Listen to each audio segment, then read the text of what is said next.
Good morning. Welcome to the fifth episode of The Bintegers. My name is Biniam. I'm your host. I'm glad you could join me again for another episode as we explore the theme of integrity from many angles. I'm in a series of going through the prerequisites of integrity, and I had an epiphany yesterday. But I'm going to share that epiphany after we do what we normally do on this podcast, and that is we start off with a feelings check-in. A feelings check-in by way of saying, how can we practice being honest with ourselves by checking in emotionally in this moment how we're doing? So as I do so, I would love to invite you to join me in doing the same thing. This morning, I'm actually quite tired. I'm tired. I'm not exhausted, but I'm tired. And I'm tired because yesterday was quite the day at work. I had one of my drivers quit on me, and I had another one give his notice just because he's not able to keep on doing the job. It's been a bit of an extension for him. So my day basically doubled in workload yesterday, and my carefully laid plans did not work out. So not only am I tired, but I'm kind of frustrated.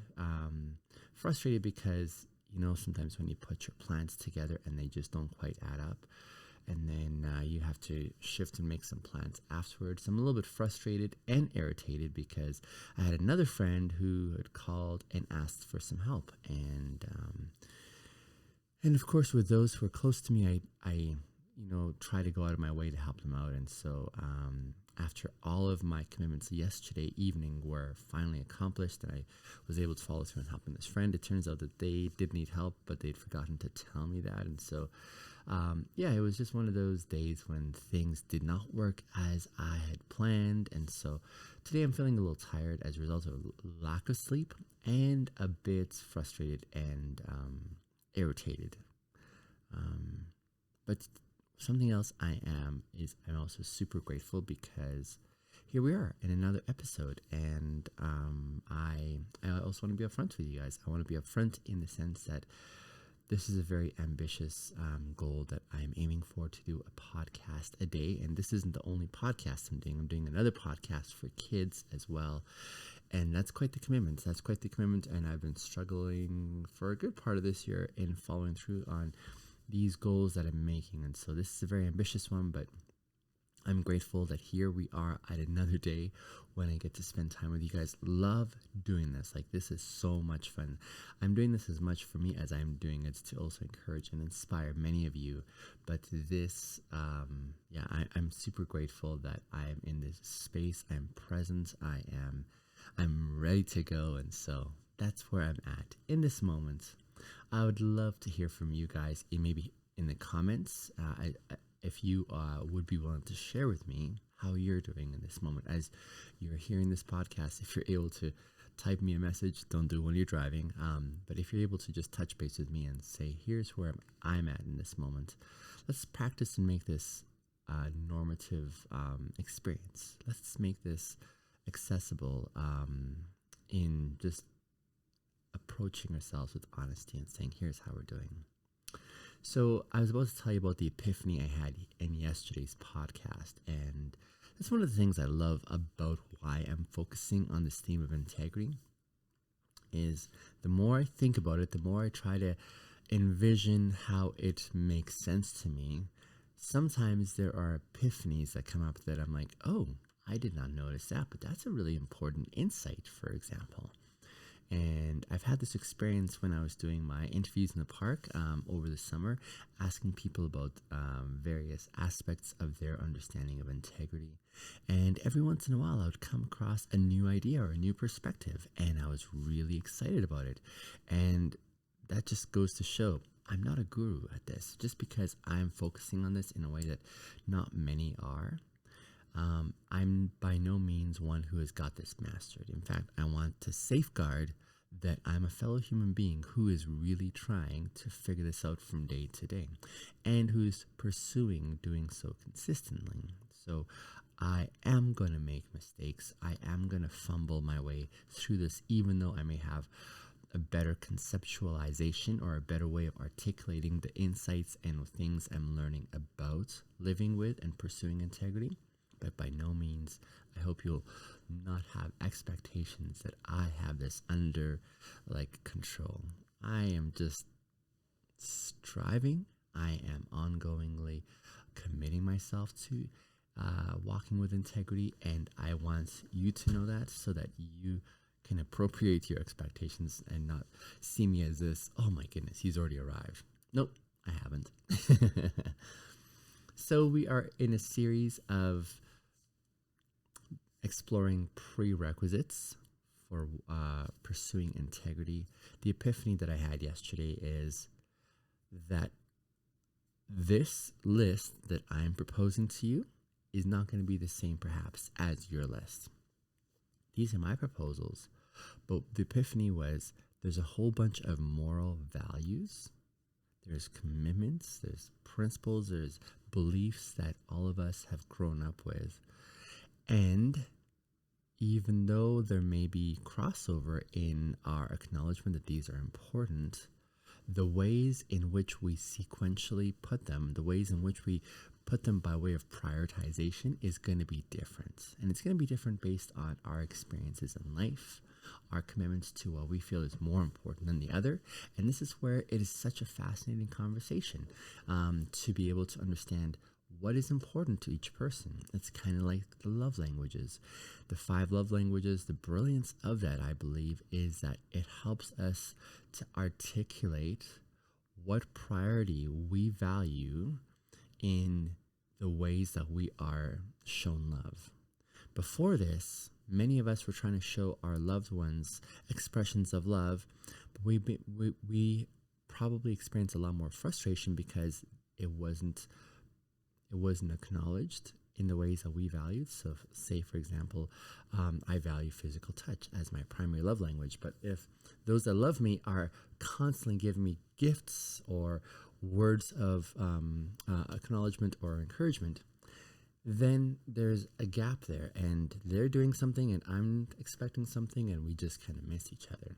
But knowing how to articulate, saying, hey, this is what it looks like for me to receive love. I like physical touch, for example. Then they can have a lot more tools to be able to get right to the point. And that's the same thing in this conversation of how we place our priorities or our prerequisites for integrity. What moral values and what order do we place them in? And that helps us to be able to understand this is really important. So, for example, for some, you may value hard work, and that's a really important part of integrity. For me, that's not my first one. My first one starts off with honesty, and that's where I started yesterday. Does that make sense? I started with hope, actually. Hope, and then honesty. And then now today we're going to talk about consistency, which is my next critical prerequisite. But even as I propose these to you, I would love to hear what your list looks like. What does your prerequisites for integrity look like, and how do you put them in order? Please let me know in the comments, because I would love to know. And if you're able to, let me know why those top ones are your top ones. What is it about your experiences in the past that have made these critical for you to say, nope, this has got to be locked in place? We do this even in the dating game, don't we? We prioritize those things that are really important. For some, it's really important that their partner be so tall. For others, it is really important that their partner be transparent. A whole variety of things that we bring to those determinations, but the question is the why. But today we're talking about consistency as my third prerequisite in this 5th episode of Bintegers. So consistency, I would say, is the compelling proof of our integrity. Consistency is the compelling proof of our integrity. And consistency for me is such a big deal. Like in my 12-step program, especially when we are celebrating someone's 12-step birthday, if you will, one of the things I take note of when I give them words of affirmation is I tell them how critical consistency is for me. And so I value it highly. So I'm glad I get to talk about this a little bit in reference to integrity. Consistency is so important because it builds reliability. You know, the different definition I gave of integrity is when your internal values match your external actions. And when you're able to align your internal values with your external actions over and over and over again, you and I begin to rely on, first of all, ourselves. You see, we're not doing this integrity thing for others. We're doing this for ourselves first and foremost. We're doing this so that our mental space and our heart space can be defragmented from the inconsistencies that we once were committed to. And so when we commit ourselves in consistency, our reliability grows, where we begin to be able to say, okay, we know what we can expect from ourselves because we're being consistent. And then others as well, by extension, can also start to rely and know what to expect from us because of this consistency, which is the compelling proof of our integrity. And this builds further trust and confidence in ourselves first, not for our others, but in ourselves. We start being able to say, I got this. This is familiar. I'm reliable, and I know I can trust myself in whatever it is I'm pursuing with integrity. So we build trust and confidence in ourselves, in our character, in our intentions. And then by extension, the beautiful cherry on top is that others also begin to see us as reliable as well.